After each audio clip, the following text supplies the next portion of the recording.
Hello दोस्तों, success point Sohit YouTube channel में आपका स्वागत है। दोस्तों, आज की इस वीडियो में हम आपको क्लास 12 के फिजिक्स के एमसीक्यू चैप्टर फर्स्ट विद्युत आवेश तथा उनके क्षेत्र के 100 एमसीक्यू कराने वाले हैं। तो दोस्तों, वीडियो को लास्ट तक जरूर देखें और दोस्तों, वीडियो अच्छी लगे तो वीडियो को प्लीज़ एक लाइक करना ना भूलें और चैनल पर नए हैं तो चैनल को सब्सक्राइब करना ना भूलें। तो चलिए दोस्तों, वीडियो को शुरू करते हैं।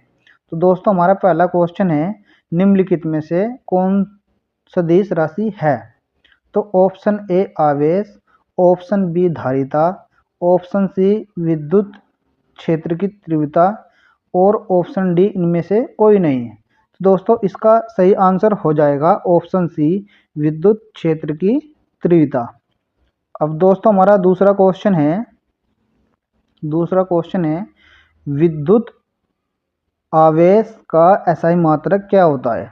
तो दोस्तों, हमारा ऑप्शन ए है कूलाम, ऑप्शन बी है वोल्ट, ऑप्शन सी है एम्पियर और ऑप्शन डी है विभवांतर। तो दोस्तों, इसका सही आंसर हो जाएगा ऑप्शन ए कूलाम। अब दोस्तों, हम क्वेश्चन नंबर 3 को करने वाले हैं। क्वेश्चन नंबर 3 है हमारा कि जब किसी वस्तु को आवेशित किया जाता है तो उसका द्रव्यमान पर क्या प्रभाव पड़ता है? तो दोस्तों, इसका ऑप्शन है बढ़ता है, ऑप्शन बी है घटता है, ऑप्शन सी है अचर रहता है और ऑप्शन डी है बढ़ता भी है और घट भी सकता है। तो दोस्तों, इसका सही आंसर हो जाएगा ऑप्शन डी, बढ़ता भी है और घटता भी है। अब दोस्तों, हमारा क्वेश्चन नंबर 4 हो जाएगा, डिसबई डिबई मात्रक है? ऑप्शन ए आवेश का, ऑप्शन बी विभव का, ऑप्शन सी विद्युत द्विध्रुव आघूर्ण का, ऑप्शन सी इनमें से कोई नहीं। तो दोस्तों, इसका ऑप्शन सी सही हो जाएगा विद्युत द्विध्रुव आघूर्ण का। अब दोस्तों, क्वेश्चन नंबर हमारा 5 हो जाता है।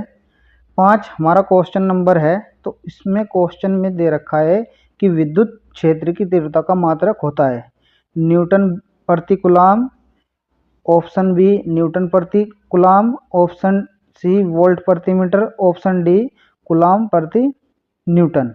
तो दोस्तों, इसका सही आंसर हो जाएगा न्यूटन प्रति कूलाम। अब दोस्तों, हमारा क्वेश्चन नंबर 6 है। क्वेश्चन नंबर 6 दे रखा है हमारा कि विद्युत विभव का मात्रक वोल्ट है तो और यह तुल्य किसके है? तो इसका ऑप्शन ए हो जाएगा जूल प्रति कूलाम का, ऑप्शन बी हो जाएगा जूल गुणा कूलाम, ऑप्शन सी कूलाम प्रति जूल और ऑप्शन डी इनमें से कोई नहीं। तो दोस्तों, इसका सही आंसर हो जाएगा जूल प्रति कूलाम।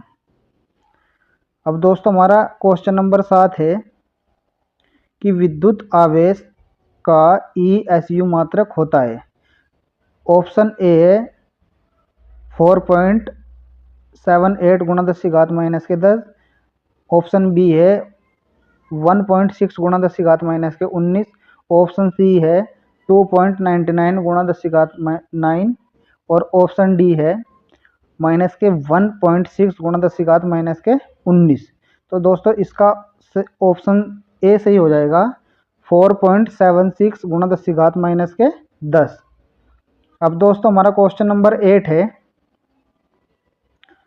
क्वेश्चन नंबर 8 है हमारा कि किस संधारित्र की धारिता का मात्रक होता है? Option A volt, option B newton, option C farad, option D ampere. तो दोस्तों, उसका सही आंसर हो जाएगा ऑप्शन सी फैराडे। अब दोस्तों, हमारा क्वेश्चन नंबर 9 है, स्थिर विद्युतीय क्षेत्र होता है। ऑप्शन ए संरक्षी, ऑप्शन बी आरक्षी, ऑप्शन सी कहीं संरक्षी होता है और कहीं आरक्षी होता है और ऑप्शन डी इनमें से कोई नहीं। तो दोस्तों, इसका सही आंसर हो जाएगा ऑप्शन ए संरक्षी।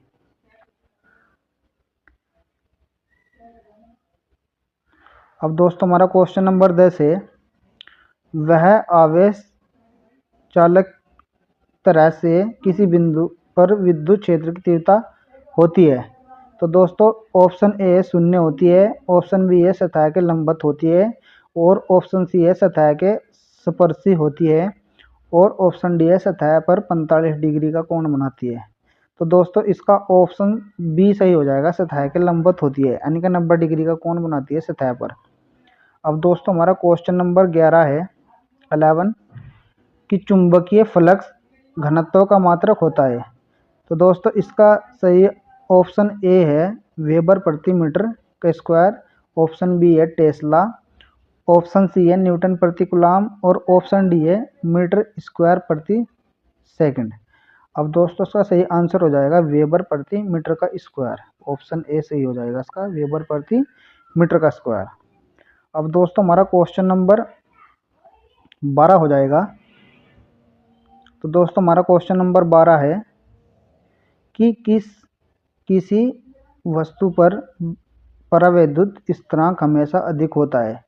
ऑप्शन ए 0 से, ऑप्शन बी 0.5 से, ऑप्शन सी 1 से, ऑप्शन डी 7 से। तो दोस्तों इसका सही आंसर हो जाएगा ऑप्शन सी 1 से। अब दोस्तों हमारा क्वेश्चन नंबर 13 है कि आवेश का एसआई मात्रक होता है। अब दोस्तों इसका ऑप्शन हो जाएगा option A ampere, option B faraday, option C volt, option D coulomb. तो आवेश का एसआई मात्रक होता है, इसका सही आंसर हो जाएगा option C, option D coulomb. अब दोस्तों हमारा क्वेश्चन नंबर 14 है। क्वेश्चन नंबर 14 में दे रखा है कि जब किसी वस्तु को आवेशित किया जाता है तो उसका द्रव्यमान पर क्या प्रभाव पड़ता है। तो ऑप्शन ए है बढ़ता है, ऑप्शन बी है घटता है, ऑप्शन सी है अचर रहता है और ऑप्शन डी है बढ़ता भी है और घटता भी है। तो इसका सही आंसर हो जाएगा ऑप्शन डी बढ़ता भी है और घटता भी है। अब दोस्तों हमारा क्वेश्चन नंबर 15 है और क्वेश्चन नंबर 15 में दे रखा है कि यदि गोले पर आवेश 10 UC हो तो उसकी सतह पर चुंबकीय फ्लक्स होता है। तो इसका ऑप्शन सी इसका सही आंसर हो जाएगा 36 पाई गुणा 10⁻6 न्यूटन मीटर का स्क्वायर प्रति कूलम। तो इसका सही आंसर हो जाएगा ऑप्शन सी। अब दोस्तों हमारा क्वेश्चन नंबर 16 है। 16 में दे रखा है कि एक विद्युत द्विध्रुव आघूर्ण एक पृष्ठ से गिरा है और पृष्ठ पर कुल फ्लक्स होता है। अब दोस्तों इसका ऑप्शन हो जाएगा अनंत, ऑप्शन बी हो जाएगा शून्य, ऑप्शन सी हो जाएगा आवेश पर निर्भर करता है और ऑप्शन डी हो जाएगा विद्युतीय की स्थिति पर निर्भर करता है। तो दोस्तों इसका सही आंसर हो जाएगा ऑप्शन बी शून्य होता है। अब दोस्तों हमारा क्वेश्चन नंबर 17 है। जब कोई वस्तु ऋणावेशित हो जाती है तो उसके द्रव्यमान क्या होता है। तो दोस्तों ऑप्शन ए घटता है, ऑप्शन बी है बढ़ता है, ऑप्शन सी है स्थिर रहता है और ऑप्शन डी है इनमें से कोई नहीं। अब दोस्तों इसका सही आंसर हो जाएगा ऑप्शन बी बढ़ता है।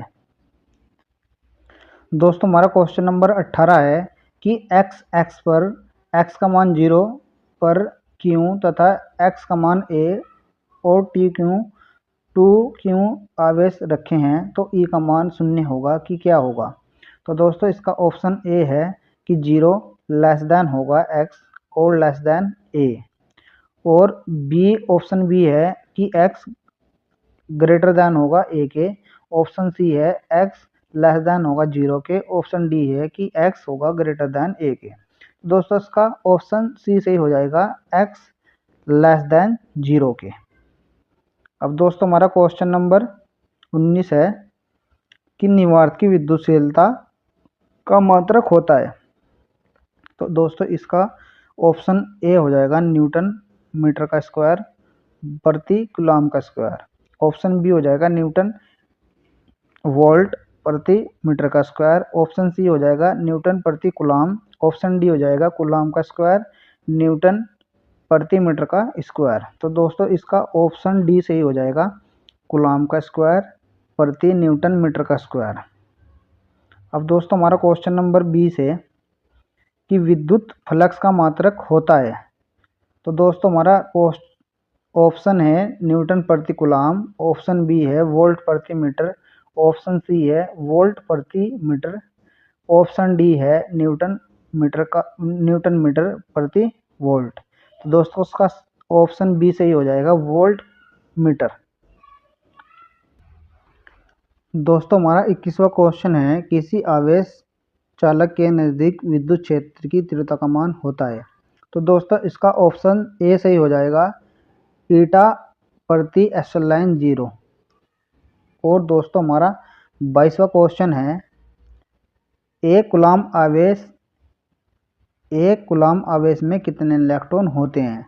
तो दोस्तों इसका ऑप्शन ए है 1.6 गुणा 10⁻⁻19 कूलाम। और ऑप्शन बी है 9.1 गुणा 10⁻31 कूलाम। ऑप्शन सी है 6.25 गुणा 1018 कूलाम। और ऑप्शन डी है 4.7 गुणा 1032 कूलाम। तो दोस्तों इसका ऑप्शन सी हो जाएगा 6.25 गुणा 1018 कूलाम। अब दोस्तों हमारा 23वां क्वेश्चन है कि रेखीय आवेश घनत्व का मात्रक होता है। तो दोस्तों इसका ऑप्शन ए है कूलाम मीटर। ऑप्शन बी है न्यूटन मीटर प्रति कूलाम। ऑप्शन सी है कूलाम का स्क्वायर प्रति मीटर। ऑप्शन डी है कूलाम प्रति मीटर। तो दोस्तों इसका ऑप्शन डी सही हो जाएगा, कूलाम प्रति मीटर। अब दोस्तों हमारा 24वां क्वेश्चन है, एक कूलाम आवेश के दो आवेश बराबर एक विपरीत दिशा में रखे हैं जिनकी बीच की दूरी 4 सेंटीमीटर है। तो इसका विद्युत क्षेत्र द्विध्रुव आघूर्ण क्या होगा। तो दोस्तों इसका ऑप्शन सी सही हो जाएगा, 8 गुणा 10⁻⁻2 सेंटीमीटर। तो दोस्तों हमारा 25वां क्वेश्चन है, यदि शुद्ध जल का परावैद्युतांक 81 है तो इसकी निरपेक्ष विद्युतशीलता कितनी होगी। तो दोस्तों इसका ऑप्शन बी सही हो जाएगा, 7.17 गुणा 10⁻⁻10 कूलाम का स्क्वायर प्रति न्यूटन मीटर का स्क्वायर। अब दोस्तों हमारा क्वेश्चन नंबर 26वां है कि एक लंबे समरूप आशिष्ट सीधे तार से दूरी r पर विद्युत क्षेत्र की तीव्रता E1 तथा दूसरे 2r पर विद्युत क्षेत्र की तीव्रता E2 है, तो E1 और E2 का अनुपात क्या होगा।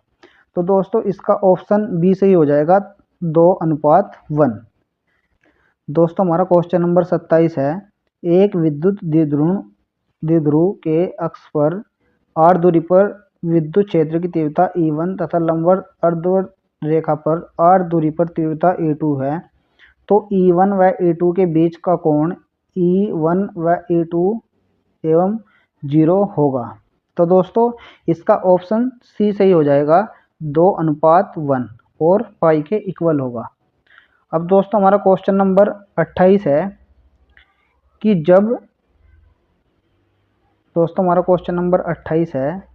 कि जब किसी वस्तु को आवेशित किया जाता है तो उसका द्रव्यमान होता है। तो दोस्तों ऑप्शन ए बढ़ता है, ऑप्शन बी घटता है, ऑप्शन सी अचर रहता है, ऑप्शन डी बढ़ता घटता रहता है। तो दोस्तों इसका सही ऑप्शन हो जाएगा ऑप्शन डी, बढ़ता घटता रहता है। अब दोस्तों हमारा 29वां क्वेश्चन है, एक ही पदार्थ के धातु के दो गोले ए तथा बी दिए गए हैं, एक पर प्लस का Q आवेश तथा दूसरे पर माइनस का Q आवेश दे दिया गया है। तो दोस्तों इसका ऑप्शन ए सही हो जाएगा, द्रव्यमान ए का द्रव्यमान बढ़ता है। ऑप्शन बी हो जाएगा, बी का द्रव्यमान घटता है। ऑप्शन सी हो जाएगा, द्रव्यमान पर कोई प्रभाव नहीं पड़ता। और ऑप्शन डी हो जाएगा, इनमें से कोई नहीं। तो दोस्तों इसका सही आंसर हो जाएगा ऑप्शन बी, द्रव्यमान बढ़ेगा। तो दोस्तों इसका ऑप्शन बी सही हो जाएगा कि द्रव्यमान बढ़ेगा। अब दोस्तों हमारा क्वेश्चन नंबर 30 है, इसमें दे रखा है कि 3 बिंदुओं पर 4G Q तथा स्मॉल q एक सरल रेखा पर क्रम से 0-1/2 तथा एक दूरी पर रखे यदि आवेश Q पर परिणाम बल शून्य हो तो Q का मान कितना होगा। तो दोस्तों इसका सही आंसर हो जाएगा -Q। दोस्तों इसका सही आंसर हो जाएगा -Q। अब दोस्तों हमारा क्वेश्चन नंबर 31 है।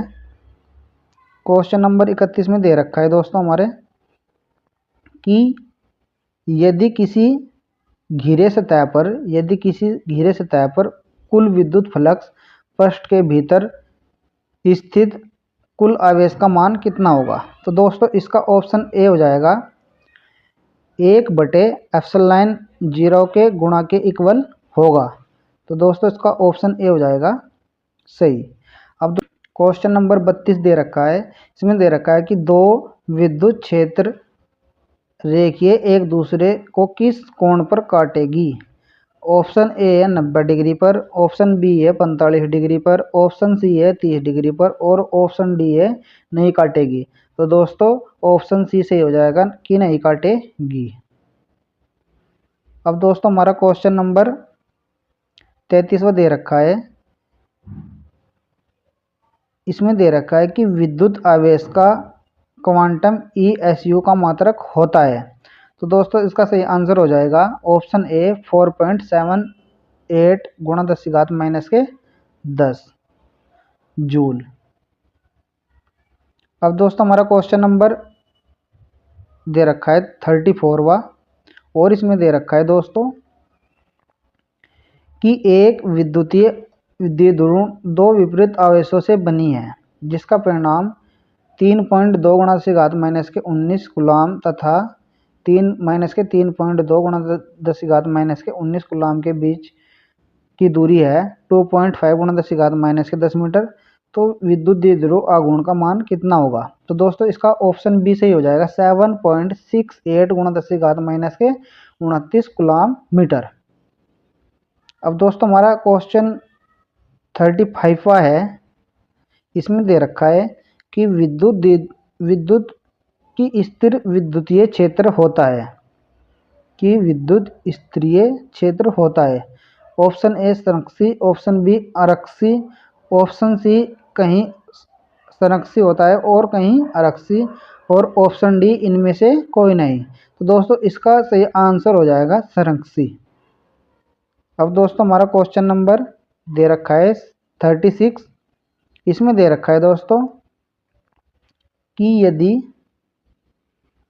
यदि मूल बिंदु पर एक धनावेश बिंदु Q स्थित है और x का मान 2 सेंटीमीटर है तो एक बिंदु धन आवेश 2Q स्थित है तो उसका क्या मान होगा। तो दोस्तों इसका सही ऑप्शन हो जाएगा आवेशों के बीच विद्युत बिंदु, ऑप्शन सी सही हो जाएगा आवेशों के बीच किसी बिंदु पर विद्युत क्षेत्र की तीव्रता शून्य होती है। इसका सही आंसर हो जाएगा। अब दोस्तों क्वेश्चन नंबर 37वां है। इसमें दे रखा है कि एक विद्युत द्विध्रुव आघूर्ण को विद्युत क्षेत्र में रखा गया है जो कि y अक्ष पर स्पष्ट है और x की ओर जाने पर बदलता रहता है और y की ओर जाने पर और z अक्ष पर अचर रहता है और यदि विद्युत द्विध्रुव x अक्ष पर स्थित है तो कुल बल कितना होगा। अब दोस्तों इसका ऑप्शन सही हो जाएगा ऑप्शन ए x अक्ष की ओर स्थित होगा, x अक्ष की ओर। दोस्तों इसमें दे रखा है कि x अक्ष और y अक्ष, ये z अक्ष हो जाए x y और x डैश और y डैश। दोस्तों इसमें दे रखा है कि इसमें बता रखा है कि इसके ओर जाने पर किसका मान सही होगा। तो x अक्ष पर इसका मान सही होगा। दोस्तों हमारा क्वेश्चन नंबर 38 है। इसमें दे रखा है कि इलेक्ट्रॉन पर विशिष्ट आवेश होता है ऑप्शन ए 1.8 गुणा 10⁻⁻19 1 और ऑप्शन बी है इसका 1.8 10⁻⁻19 कूलाम प्रति किलोग्राम और ऑप्शन सी है इसका 1.9 गुणा 10⁻⁻10 कूलाम प्रति किलोग्राम और ऑप्शन डी है इनमें से कोई नहीं। तो दोस्तों इसका ऑप्शन ए सही हो जाएगा 1.8 गुणा 10⁻11 कूलाम प्रति केजी। तो दोस्तों इसका ऑप्शन ए सही हो जाएगा। अब दोस्तों हमारा क्वेश्चन दे रखा है 39वां। इसमें दे रखा है कि एक समान विद्युत क्षेत्र में द्विध्रुव आरोपित बल युग्म आघूर्ण अधिक होता है, जबकि विद्युत द्विध्रुव अक्ष तथा क्षेत्र की दिशा के बीच का कोण कितना होता है। तो दोस्तों इसका ऑप्शन ए है 0, ऑप्शन बी है 90 डिग्री, ऑप्शन सी है 180 डिग्री और ऑप्शन डी है 45 डिग्री। तो दोस्तों इसका सही आंसर हो जाएगा ऑप्शन बी 90 डिग्री। तो दोस्तों 90 डिग्री का कोण बनाएगा। अब दोस्तों हमारा 40वां क्वेश्चन हो जाता है। इसमें दे रखा है कि डिस्बाई मात्रक होता है। तो ऑप्शन ए हो जाएगा आवेश का, ऑप्शन बी हो जाएगा विभव का, ऑप्शन सी हो जाएगा विद्युत द्विध्रुव आघूर्ण का और ऑप्शन डी हो जाएगा इनमें से कोई नहीं। तो दोस्तों इसका सही आंसर हो जाएगा विद्युत द्विध्रुव आघूर्ण। तो दोस्तों इसका आंसर हो जाएगा। अब दोस्तों हमारा क्वेश्चन नंबर 41 है। इसमें दे रखा है कि विद्युत द्विध्रुव आघूर्ण का एसआई मात्रक क्या होता है। तो दोस्तों इसका ऑप्शन ए सही हो जाएगा कूलाम गुणा मीटर। दोस्तों इसका ऑप्शन ए सही हो जाएगा कूलाम गुणा मीटर। अब दोस्तों हमारा क्वेश्चन नंबर 42 है। इसमें दे रखा है दोस्तों कि एक आवेश चालक की सतह के किसी बिंदु पर विद्युतीय क्षेत्र की तीव्रता का मान होगा। तो दोस्तों ऑप्शन बी सही हो जाएगा सतह के लंबवत होती है। इसका जो मान होगा सतह के लंबवत होगा। दोस्तों हमारा 43वां क्वेश्चन दे रखा है कि दिए गए चित्र में यदि आवेश Q पर कुल प्रवाही बल 0 है तो Q अपॉन स्मॉल q का मान क्या होगा। तो दोस्तों इसका सही आंसर हो जाएगा ऑप्शन बी। इसका सही आंसर हो जाएगा ऑप्शन बी 2√2 होगा। इसका सही आंसर हो जाएगा √2√2। तो दोस्तों ये इसका सही आंसर हो जाएगा। अब दोस्तों हमारा क्वेश्चन नंबर 44वां दे रखा है कि यदि आवेश बेलन के नज़दीक किसी बिंदु पर विद्युत तीव्रता ए का मान होगा। तो दोस्तों ऑप्शन बी हो जाएगा lambda upon 2 pi epsilon 0 R. Lambda upon 2 pi epsilon 0 R. तो दोस्तों ये इसका फाइनल आंसर हो जाएगा। अब दोस्तों हमारा क्वेश्चन नंबर 45वां है। वो दे रखा है कि एक चित्र में दिखाया गया है चित्र में दर्शाया गया है कि आवेश दो की आवेश है Q1 और Q2 के परिणाम विद्युत क्षेत्र पर रेखीय पर आवेशों का बाहरी चिन्ह क्या होगा। तो दोस्तों इसका सही आंसर हो जाएगा। दोस्तों इसमें दे रखा है कि दो आवेश है Q1 और Q2। तो दोस्तों ये Q1 आवेश हो जाएगा और ये Q2 आवेश हो जाएगा। तो इसमें दे रखा है कि दोनों का मान क्या होगा। तो दोस्तों इसका सही आंसर हो जाएगा दोनों का मान ऋणात्मक होगा। दोस्तों इसका सही आंसर होगा दोनों का मान ऋणात्मक होगा। अब दोस्तों क्वेश्चन नंबर 46 है और 46 में दे रखा है कि एक पिंड पर आवेश लिखा गया है कि Q = Ne। इसका फॉर्मूला होता है Q = Ne और जहां इलेक्ट्रॉन का मान दे रखा है 1.6 × 10⁻⁻⁰ कूलम। तो n का मान क्या होगा। तो दोस्तों इसका सही आंसर हो जाएगा ऑप्शन बी n का मान 0 ±1 और ±2 और ±3। इसका सही आंसर हो जाएगा ऑप्शन बी। अब दोस्तों हमारा क्वेश्चन नंबर 47वां है और उसमें दे रखा है कि एक विद्युत क्षेत्र में एक द्विध्रुव को x अक्ष के समांतर रखा गया है तो विद्युत पर बल होगा। विद्युत पर लगा बल किस अक्ष x अक्ष के इक्वल होगा। तो दोस्तों इसका सही आंसर हो जाएगा ऑप्शन सी x अक्ष के तनु के इक्वल होगा। दोस्तों इसका आंसर हो जाएगा ऑप्शन सी। अब दोस्तों हमारा 48वां क्वेश्चन दे रखा है। इसमें दे रखा है कि विद्युत क्षेत्र की तीव्रता की विमा क्या होगी। तो दोस्तों इसका सही आंसर हो जाएगा ऑप्शन ए m L/2 और a⁻⁻1। तो दोस्तों ये इसका सही आंसर हो जाएगा। अब दोस्तों हमारा क्वेश्चन नंबर 49वां है। उसमें दे रखा है कि एक विद्युत क्षेत्र में एक आघूर्ण P equal to P I cap है तो इस पर लगा बल आघूर्ण क्या होगा। दोस्तों इसका सही आंसर हो जाएगा एक्स अक्ष की ओर होगा। इसका सही आंसर हो जाएगा जेड अक्ष की ओर होगा। अब दोस्तों हमारा क्वेश्चन नंबर 50 है। इसमें दे रखा है कि यदि x अक्ष पर x का मान 0 और x अक्ष पर x का मान a हो तो 2q आवेश रखा गया है। तो आवेश q से n1 तथा आवेश 2q से n2 के क्षेत्र रेखाएं में निकलता है तो तब n1/n2 का मान क्या होगा। तो इसका सही आंसर हो जाएगा 1/2। तो दोस्तों इसका सही आंसर हो जाएगा 1/2। अब दोस्तों हमारा क्वेश्चन नंबर 51वां है। इसमें दे रखा है दोस्तों कि किसी आवेश पर आवेश की न्यूनतम मात्रा कम नहीं हो सकती। तो दोस्तों इसका सही आंसर हो जाएगा 1.6 × 10⁻⁻19 कूलम। तो दोस्तों इसका सही आंसर हो जाएगा। अब दोस्तों हमारा क्वेश्चन नंबर 52वां है। उसमें दे रखा है कि जब कोई वस्तु ऋणावेशित होती है तो उसका द्रव्यमान पर क्या प्रभाव पड़ता है।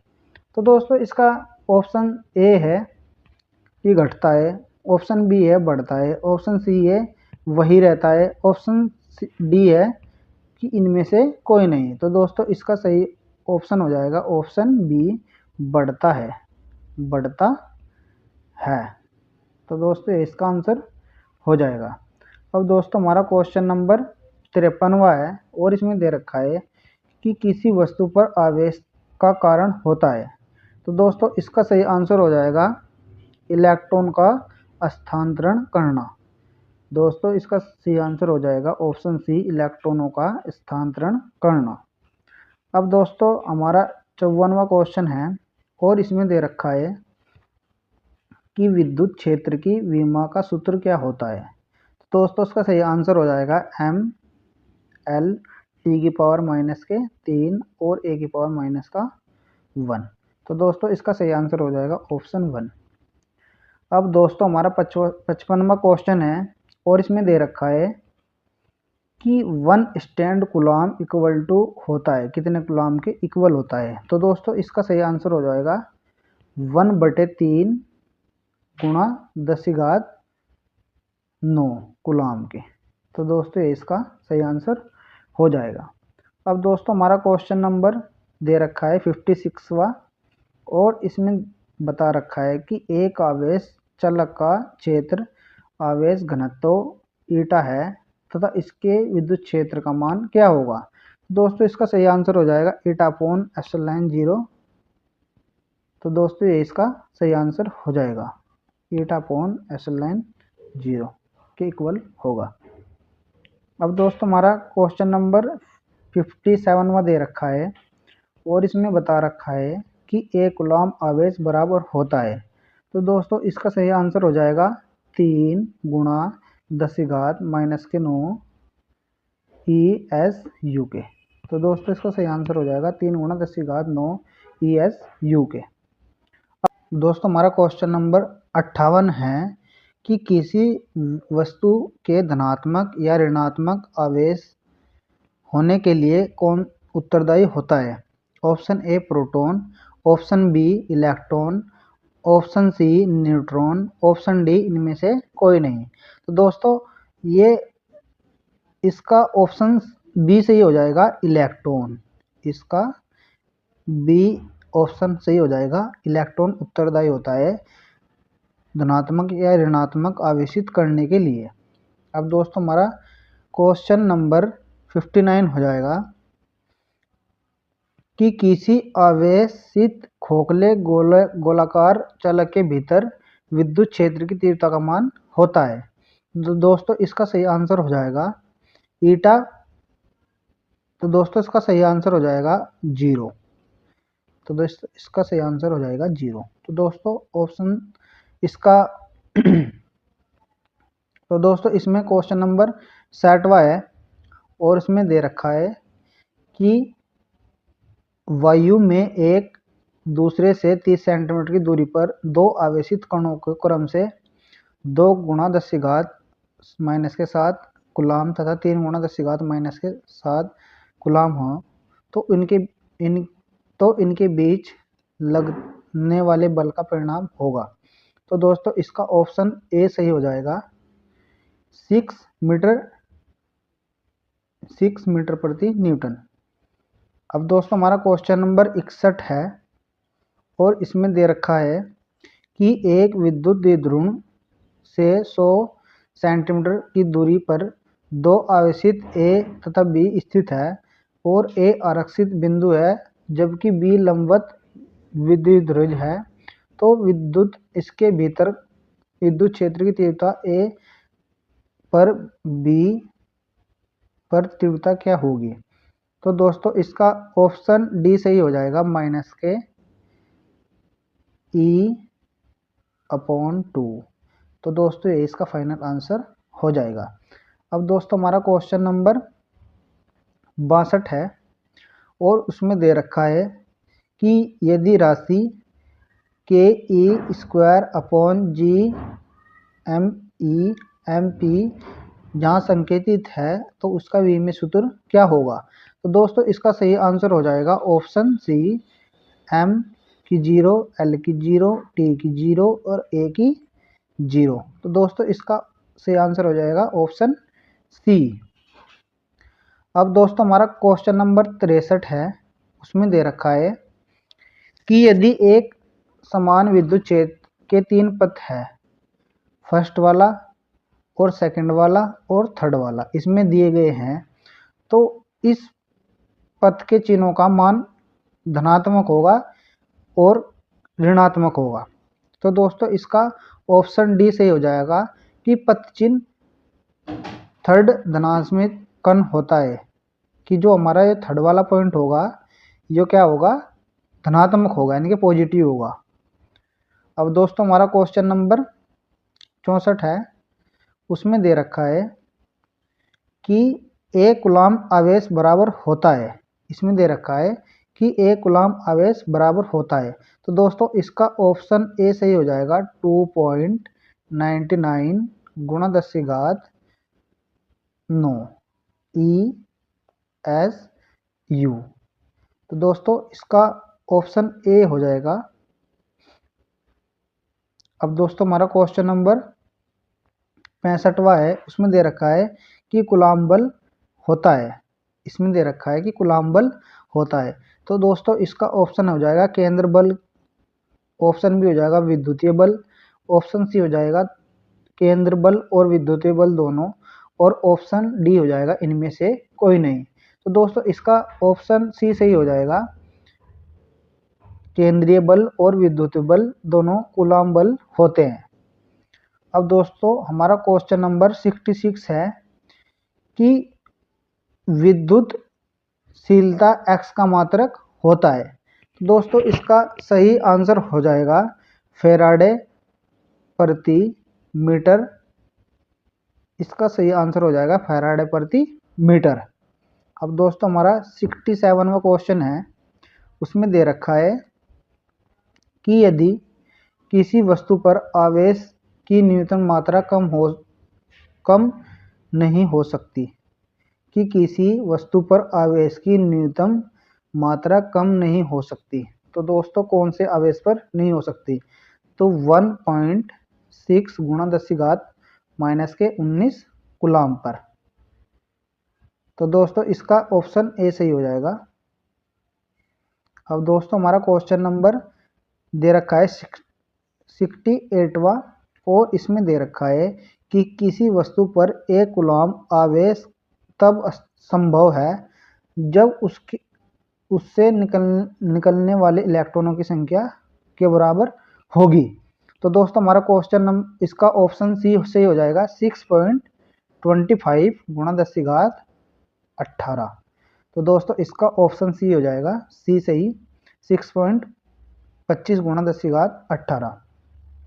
अब दोस्तों हमारा क्वेश्चन नंबर 69वां है और उसमें दे रखा है कि यदि P आघूर्ण तथा द्विध्रुव अधिकतम बल आघूर्ण और उसका अनुभव करेगा तो P और E के बीच का कोण क्या होगा? तो दोस्तों P और ए के बीच का कोण 90 डिग्री का होगा। तो दोस्तों इसका ऑप्शन बी सही हो जाएगा। अब दोस्तों हमारा 70वां क्वेश्चन है, इसमें दे रखा है कि यदि आवेश से अनंत दूरी पर उस आवेश के कारण विद्युत क्षेत्र की तीव्रता क्या होगी? तो दोस्तों इसका ऑप्शन है अनंत, ऑप्शन बी है 0, ऑप्शन सी है 9 गुणा 10⁻⁻9 और ऑप्शन डी है इनमें से कोई नहीं। तो दोस्तों इसका ऑप्शन बी सही हो जाएगी 0। तो दोस्तों इसका ऑप्शन बी सही हो जाएगा 0। अब दोस्तों हमारा 71वां क्वेश्चन है और उसमें दे रखा है कि विद्युत द्विध्रुव आघूर्ण का एसआई मात्रक क्या होगा? तो दोस्तों ऑप्शन ए है कूलाम गुणा मीटर, ऑप्शन बी है कूलाम गुणा मीटर, ऑप्शन सी है कूलाम मीटर का स्क्वायर और ऑप्शन ए है डी है कूलाम का स्क्वायर गुणा मीटर। तो दोस्तों इसका ऑप्शन ए सही हो जाएगा कूलाम गुणा मीटर। तो दोस्तों इसका ऑप्शन ए सही हो जाएगा। अब दोस्तों हमारा क्वेश्चन नंबर 72वां है और इसमें दे रखा है कि एक विद्युत द्विध्रुव आघूर्ण एक पृष्ठ से घिरा है तो पृष्ठ से कुल फ्लक्स क्या होगा? तो दोस्तों ऑप्शन ए है अनंत, ऑप्शन बी है 0, ऑप्शन सी है आवेश पर निर्भर करता है और ऑप्शन डी है द्विध्रुव की स्थिति पर निर्भर करता है। तो दोस्तों इसका ऑप्शन बी सही हो जाएगा 0। दोस्तों हमारा 73वां क्वेश्चन दे रखा है कि विद्युत बल रेखाएं चलती है, कि विद्युत बल रेखाएं किस दिशा की ओर चलती है और कौन सा आवेशित बनाती है? तो दोस्तों इसका ऑप्शन है धन आवेश से ऋणावेश की ओर, ऑप्शन बी है ऋणावेश से धनावेश की ओर, ऑप्शन डी है धनावेश तथा ऋणावेश दोनों की ओर और ऑप्शन डी है इनमें से कोई नहीं। तो दोस्तों इसका ऑप्शन ए हो जाएगा ऋणावेश से धनावेश से ऋणावेश की ओर। तो दोस्तों इसका ऑप्शन ए सही हो जाएगा। अब दोस्तों हमारा 74वां क्वेश्चन है, इसमें बता रखा है कि यदि गोले पर आवेश 10 μc है तो उस सतह पर वो विद्युतीय फ्लक्स क्या होगा? तो दोस्तों इसका ऑप्शन सी सही हो जाएगा 36 पाई गुणा 10⁻6 न्यूटन मीटर प्रति कूलम। तो दोस्तों इसका ऑप्शन सी सही हो जाएगा। अब दोस्तों हमारा क्वेश्चन नंबर 75वां है और इसमें दे रखा है कि चुंबकीय फ्लक्स का घनत्व का मात्रक होता है, चुंबकीय फ्लक्स घनत्व का मात्रक होता है। Option A weber, option B tesla, option C newton metre, option D metre square प्रति सेकंड। अब दोस्तों इसका सही आंसर हो जाएगा ऑप्शन बी टेस्ला। तो दोस्तों इसका सही आंसर हो जाएगा ऑप्शन बी टेस्ला। तो दोस्तों हमारा 76वां क्वेश्चन है और इसमें दे रखा है कि यदि एक विद्युत द्विध्रुव आघूर्ण एक पृष्ठ से घिरा है तो उसका कुल फ्लक्स क्या होगा? तो दोस्तों इसका सही आंसर हो जाएगा 0। दोस्तों हमारा 77वां क्वेश्चन है और उसमें दे रखा है कि एक धनावेशित धातुकण को एक धनावेशित धातु प्लेट्स के नज़दीक लाया जाए और धातु कण पर विद्युतीय बल क्या होगा? तो दोस्तों इसका ऑप्शन ए सही हो जाएगा, प्लेट की तरफ हो जाएगा। अब दोस्तों हमारा क्वेश्चन नंबर 78वां है और इसमें बता रखा है कि दो चालकों के बीच आवेश के वितरण से होने वाली ऊर्जा की हानि पर निर्भर करता है। तो दोस्तों इसका ऑप्शन बी सही हो जाएगा विभवांतर के वर्ग की ओर। अब दोस्तों हमारा क्वेश्चन नंबर 79वां है, इसमें दे रखा है कि एक आवेश Q को एक दूसरे आवेश बिंदु कैपिटल Q के चारों ओर तरफ एक वृत्ताकार पथ पे घुमाया जाए तो विद्युत क्षेत्र के द्वारा किया गया कार्य क्या होगा? दोस्तों इसका ऑप्शन है 0 होगा, ऑप्शन बी धनात्मक होगा, ऑप्शन सी ऋणात्मक होगा और ऑप्शन डी इनमें से कोई नहीं। तो दोस्तों इसका सही आंसर हो जाएगा ऑप्शन ए 0 होगा। तो दोस्तों इसका सही आंसर हो जाएगा ऑप्शन ए 0।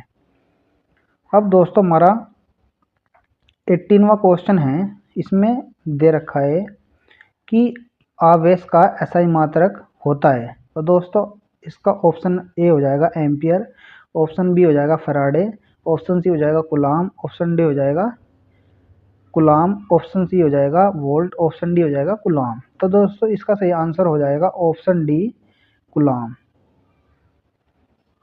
अब दोस्तों हमारा 81वां क्वेश्चन है। इसमें दे रखा है कि इलेक्ट्रॉन पर आवेश बराबर होता है। तो दोस्तों इसका ऑप्शन ए है 2 गुणा 10⁻⁻21 कूलाम, ऑप्शन बी है 1.6 गुणा 10⁻⁻19 कूलाम, ऑप्शन सी है 1.6 गुणा 10⁻⁻20 कूलाम, ऑप्शन डी है इनमें से कोई नहीं। तो दोस्तों इसका सही आंसर हो जाएगा 1.6 गुणा 10⁻⁻19 कूलाम के इक्वल होगा। तो दोस्तों इसका सही आंसर हो जाएगा ऑप्शन बी। अब दोस्तों हमारा क्वेश्चन नंबर 82 है। इसमें दे रखा है कि आवेश ए एवं बी एक दूसरे को आकर्षित करते हैं। आवेश बी एवं सी भी एक दूसरे को आकर्षित करते हैं, तब ए व सी के बीच आकर्षण होगा या प्रतिकर्षण होगा। तो दोस्तों इसका सही आंसर हो जाएगा प्रतिकर्षित होंगे, एक दूसरे की ओर प्रतिकर्षित होंगे। अब दोस्तों हमारा क्वेश्चन नंबर 83 है। इसमें दे रखा है कि किसी आवेशित गोलीय खोखले चालक के भीतर विद्युत क्षेत्र की तीव्रता का मान क्या होगा। तो दोस्तों इसमें ऑप्शन ए है अनंत होगा, ऑप्शन बी है 0 होगा, ऑप्शन सी है धनात्मक एवं 1 से अधिक होगा, ऑप्शन डी है इनमें से कोई नहीं। दोस्तों इसका ऑप्शन बी सही हो जाएगा, 0 होगा। अब दोस्तों हमारा क्वेश्चन नंबर दे रखा है 84वां और उसमें दे रखा है कि निम्नलिखित में से किसका अस्तित्व संभव नहीं है। तो ऑप्शन ए है 3.2 गुणा 10⁻⁻19 कूलाम, ऑप्शन बी है 6.4 गुणा 10⁻⁻19 कूलाम और ऑप्शन सी है 2.4 गुणा 10⁻19 कूलाम, ऑप्शन डी है 1.6 गुणा 10⁻19 कूलाम। तो दोस्तों इसका सही आंसर हो जाएगा 2.4 गुणा 10⁻19 कूलाम। तो दोस्तों इसका ऑप्शन सी जो सही हो जाएगा। अब दोस्तों हमारा क्वेश्चन नंबर 85 है। उसमें दे रखा है कि एक स्थिर विद्युत आवेश के बीच लगता बल किस नियम पर दिया गया है। ऑप्शन ए है गॉस की प्रमेय पर, ऑप्शन बी है किरचॉफ के नियम पर, ऑप्शन सी है कूलाम के नियम पर, ऑप्शन डी है फैराडे के नियम पर। दोस्तों इसका सही आंसर हो जाएगा कूलाम के नियम पर। अब दोस्तों हमारा 86वां क्वेश्चन है। इसमें बता रखा है कि आवेश की विमा क्या होगी। तो दोस्तों ऑप्शन ए है AT, ऑप्शन बी है LAT, ऑप्शन सी है AT इनवर्स, ऑप्शन डी है AT-2। तो दोस्तों इसका सही आंसर हो जाएगा AT। अब दोस्तों हमारा क्वेश्चन नंबर 87वां है। उसमें बता रखा है कि किसी अनावेशित वस्तु एक कूलाम आवेश होने के लिए उसमें कितने इलेक्ट्रॉन निकाले गए इलेक्ट्रॉनों की संख्या क्या होगी। तो दोस्तों इसका ऑप्शन ए है 6.25 गुणा 10⁻18, ऑप्शन बी है 6.25 गुणा 10⁻18, ऑप्शन सी है 6.023 गुणा 10⁻23, ऑप्शन डी है इनमें से कोई नहीं। तो दोस्तों इसका ऑप्शन ए सही हो जाएगा 6.25 गुणा 10⁻18।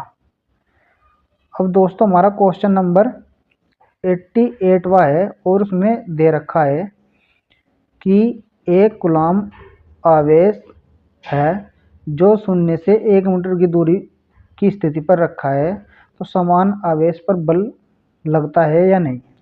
तो ऑप्शन ए है 1 न्यूटन, ऑप्शन बी है 9 गुणा 10 की घात माइनस के 9 न्यूटन, ऑप्शन सी है 9 गुणा 10 की घात 9 न्यूटन और ऑप्शन डी है इनमें से कोई नहीं। तो दोस्तों इसका ऑप्शन सी से ही हो जाएगा 9 गुणा 10 की घात 9 न्यूटन। अब दोस्तों हमारा क्वेश्चन नंबर 89वां है, उसमें बता रखा है कि राशि 4 पाई एप्सिलॉन 0 का मान क्या होगा। तो दोस्तों इसका सही आंसर हो जाएगा 9 गुणा 10 की घात 9 न्यूटन मीटर का स्क्वायर और कूलम का माइनस का स्क्वायर। तो दोस्तों इसका ऑप्शन ए सही हो जाएगा। अब दोस्तों हमारा क्वेश्चन नंबर 19 है कि आघूर्ण। तो दोस्तों हमारा क्वेश्चन नंबर 19 है कि आघूर्ण वाला एक विद्युत द्विध्रुव की तीव्रता वाले विद्युतीय क्षेत्र के में रखा जाए तो उस पर लगने वाला टॉर्क क्या होगा। तो दोस्तों इसका ऑप्शन ए है कि वेक्टर पी गुणा वेक्टर ई, ऑप्शन बी है vector P into vector E और ऑप्शन सी है पी ई, ऑप्शन डी है vector P upon vector E. तो दोस्तों इसका सही आंसर हो जाएगा वेक्टर पी गुणा वेक्टर ई के। तो दोस्तों ऑप्शन ए इसका सही आंसर हो जाएगा। अब दोस्तों हमारा क्वेश्चन नंबर 91वां है और उसमें दे रखा है कि दो आवेश के बीच की दूरी दोगुनी करने पर बीच का बल क्या होगा। तो दोस्तों ऑप्शन ए है 2 गुना हो जाएगा, ऑप्शन बी है आधा हो जाएगा, ऑप्शन सी है 4 गुना हो जाएगा, ऑप्शन डी है 1/4 हो जाएगा। तो दोस्तों इसका ऑप्शन डी सही है कि चौथाई 1/4 हो जाएगा। अब दोस्तों हमारा क्वेश्चन नंबर 92 है, इसमें बता रखा है कि किसी विद्युत क्षेत्र में किसी बिंदु पर परीक्षण आवेश Q0 पर लगा विद्युत बल हो तो उस विद्युत पर विद्युत क्षेत्र की तीव्रता E का मान क्या होगा। तो दोस्तों इसका सही आंसर हो जाएगा vector E equal to vector F upon Q0। तो दोस्तों इसका ऑप्शन ए सही हो जाएगा। अब दोस्तों हमारा क्वेश्चन नंबर 93 है, उसमें दे रखा है कि मुक्त अवकाश फ्री स्पेस की परावैद्युता एप्सिलॉन 0 होती है। तो दोस्तों इसका ऑप्शन ए हो जाएगा 9 गुणा 10 की घात 9, ऑप्शन बी हो जाएगा 1.6 गुणा 10 की घात माइनस के 19 और ऑप्शन सी हो जाएगा 8.85 गुणा 10 की घात माइनस के 12, ऑप्शन डी हो जाएगा इनमें से कोई नहीं। तो दोस्तों इसका सही आंसर हो जाएगा 8.85 गुणा 10 की घात माइनस के 12। तो दोस्तों हमारा क्वेश्चन नंबर 94वां है और उसमें दे रखा है कि यदि चालक पदार्थ से बने असीमित आवेशित पतली चादर की सतह के निकट स्थित किसी बिंदु पर विद्युत आवेशित क्षेत्र का मान क्या होगा। तो दोस्तों इसका ऑप्शन बी सही हो जाएगा ईटा अपॉन एप्सिलॉन 0। अब दोस्तों हमारा क्वेश्चन नंबर 95वां है और उसमें दे रखा है कि विद्युत क्षेत्र की तीव्रता का विमा क्या होगी। तो दोस्तों इसमें दे रखा है ऑप्शन ए ml (10⁻⁻2 और a⁻⁻1), ऑप्शन बी है ml (10⁻3 a⁻⁻1), ऑप्शन सी है ml (2 t⁻2 3 a⁻⁻2) और ऑप्शन डी है ml² t² और a²। तो दोस्तों इसका ऑप्शन ए सही हो जाएगा ml (10⁻2 और a⁻1). तो दोस्तों इसका ऑप्शन ए सही हो जाएगा। अब दोस्तों हमारा क्वेश्चन नंबर 96वां है और उसमें बता रखा है कि एक बिंदु आवेश Q से r दूरी पर विद्युत क्षेत्र की तीव्रता का मात्रक क्या होता है। तो दोस्तों इसका ऑप्शन बी सही हो जाएगा 1/4 pi epsilon 0 capital Q upon R square. तो दोस्तों इसका ऑप्शन बी सही हो जाएगा। अब दोस्तों हमारा क्वेश्चन नंबर 97वां है। इसमें बता रखा है कि एक प्रोटॉन एक इलेक्ट्रॉन को समान विद्युत क्षेत्र में रखा जाए तो उसका मान क्या होगा। तो इसमें ऑप्शन ए दे रखा है, उन पर लगा विद्युतीय बल बराबर होंगे। ऑप्शन बी है विद्युत बलों के परिणाम बराबर होंगे। ऑप्शन सी है उसके त्वरण बराबर होंगे। और ऑप्शन डी है उसके त्वरण के परिणाम बराबर होंगे। तो दोस्तों इसका ऑप्शन बी सही हो जाएगा, विद्युत बलों के परिणाम बराबर होंगे। इसका ऑप्शन बी सही हो जाएगा। अब दोस्तों हमारा क्वेश्चन नंबर 98वां है और उसमें दे रखा है कि विद्युत विभव का मात्रक वोल्ट है, तो यह किसके तुल्य है। तो दोस्तों इसका सही आंसर हो जाएगा जूल प्रति कूलम। अब दोस्तों हमारा 99वां क्वेश्चन है। इसमें दे रखा है कि निम्नलिखित में से कौन सी राशि सदिश राशि है। तो ऑप्शन ए है आवेश, ऑप्शन बी धारिता, ऑप्शन सी विद्युत क्षेत्र की तीव्रता, ऑप्शन डी इनमें से कोई नहीं। तो दोस्तों इसका सही आंसर हो जाएगा ऑप्शन सी विद्युत क्षेत्र की तीव्रता। अब दोस्तों हमारा क्वेश्चन नंबर 100 है और इसमें दे रखा है कि इलेक्ट्रॉन के आवेश तथा संघित का अनुपात क्या होगा। तो दोस्तों इसका सही आंसर हो जाएगा 1.9 गुणा 10⁻12 कूलम प्रति केजी। तो दोस्तों हमारा 101वां क्वेश्चन है। इसमें दे रखा है कि समरूप विद्युत क्षेत्र की तीव्रता हो तो इसमें रखे गए प्लस के क्यू आवेश पर लगा बल क्या होगा। तो दोस्तों इसका सही आंसर हो जाएगा ऑप्शन ए। तो दोस्तों इसका सही आंसर हो जाएगा ऑप्शन ए, वेक्टर एफ इक्वल क्यू और वेक्टर एफ इसके इक्वल होगा। तो दोस्तों इसका ऑप्शन ए सही हो जाएगा। अब दोस्तों हमारा क्वेश्चन नंबर 102वां है। इसमें दे रखा है कि 5 विद्युतीय द्विध्रुव जो प्रत्येक प्लस के क्यू आवेश पर बनना है तो दूरी से पृथक है तो घिरे पृष्ठ से घिरा हुआ है तो पृष्ठ के ऊपर कुल फ्लक्स क्या होगा। तो इसका ऑप्शन डी सही हो जाएगा 0। दोस्तों इसका ऑप्शन सी डी सही हो जाएगा 0। तो दोस्तों इसका ऑप्शन डी सही हो जाएगा 0। अब दोस्तों हमारा क्वेश्चन नंबर 103वां है और इसमें दे रखा है कि यदि दोनों आवेशों की दूरी बढ़ा दी जाए और तो आवेशों के विद्युत क्षेत्र की स्थित ऊर्जा का मान क्या होगा। तो ऑप्शन ए बढ़ जाएगा, ऑप्शन बी घट जाएगा, ऑप्शन सी अपरिवर्तित रहेगा और ऑप्शन सी बढ़ भी सकता है और घट भी सकता है। तो दोस्तों इसका सही आंसर हो जाएगा ऑप्शन डी, बढ़ भी सकता है और घट भी सकता है। अब दोस्तों हमारा क्वेश्चन नंबर 104वां है और इसमें दे रखा है कि यदि किसी अलग क्षेत्र डी ए पर विद्युतीय क्षेत्र की तीव्रता अभिलंब हो तो उस क्षेत्र पर निकटतम विद्युत फ्लक्स क्या होगा। तो इसका सही आंसर हो जाएगा option A, E dot D A के इक्वल होगा। तो दोस्तों इसका सही आंसर हो जाएगा ऑप्शन ए। अब दोस्तों हमारा क्वेश्चन नंबर 105वां है। उसमें दे रखा है कि यदि आवेशित समतल चादर के नज़दीक विद्युत क्षेत्र की तीव्रता ई का मान क्या होगा। तो दोस्तों इसका सही आंसर हो जाएगा ईटा अपॉन 2 एप्सिलॉन 0। दोस्तों इसका ऑप्शन बी सही हो जाएगा। अब दोस्तों हमारा क्वेश्चन नंबर 106 है और इसमें दे रखा है कि विद्युत क्षेत्र की तीव्रता का मात्रक होता है। इसमें दोस्तों ऑप्शन ए है न्यूटन प्रति कूलम, ऑप्शन बी है न्यूटन प्रति कूलम इनवर्स, ऑप्शन सी है वोल्ट प्रति मीटर और ऑप्शन डी है इनमें कूलम प्रति न्यूटन। तो दोस्तों इसका सही आंसर हो जाएगा न्यूटन प्रति कूलम इनवर्स।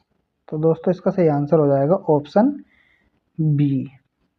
अब दोस्तों हमारा क्वेश्चन नंबर 107वां है और उसमें दे रखा है कि साबुन के एक बुलबुले को एक आवेशित किया जाए तो उसकी त्रिज्या का मान क्या होगा। यानी कि उसकी त्रिज्या किस चीज़ पर निर्भर करेगी, बढ़ भी सकती है घट भी सकती है। तो दोस्तों इसका ऑप्शन ए है बढ़ भी सकती है, ऑप्शन सी बी है घटती है, ऑप्शन सी है अपरिवर्तित रहती है और ऑप्शन ए है शून्य हो जाती है। तो दोस्तों इसका सही आंसर हो जाएगा ऑप्शन ए बढ़ती है।